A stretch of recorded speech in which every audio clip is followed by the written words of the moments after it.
আমি জানি না তোমরা কতজন সিএফএলটাকে রেগুলারলি ফলো করো বা কতজন টুকটাক হলেও ফলো করো। পার্সোনালি আমি খুব একটা বেশি ফলো করতাম না এতদিন, আমি জানতামও না। হ্যাঁ মানে টুকটাক কিছু জানতাম আর কি, যেমন সিএফএল থেকে সব ইন্ডিয়ান প্লেয়াররা খেলবে, তারপর তোমার ইস্ট বেঙ্গল মোহনবাগানকে 2-1 গোলে হারিয়ে দিয়েছিল। তখন টুকটাক কিছু কিছু খবর জানতাম, বাট অত আমি সিএফএলে খেলা দেখতাম না।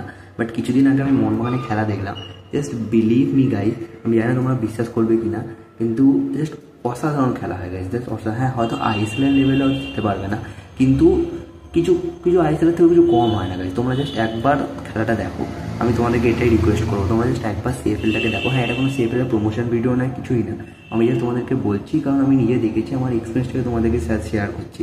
তো গাইজ তোমরা একবার সিএফএলটাকে দেখো, জাস্ট মজা এসে যাবে গাইজ, মজা এসে যাবে। সব ইন্ডিয়ান প্লেয়াররা খেলছে, তো আরও অনেক ফিউচার ইন্ডিয়ান স্টারদেরকে তোমরা দেখতে পাবে। তো অনেক ভালো, যথেষ্ট ভালো খেলা হয়, ইন্ডিয়ানদের সাথে খেলছে, তো অফকোর্স গাইজ সাপোর্ট তো করতে হবে না, সাপোর্ট না করলে কী করে আমরা এগোবো।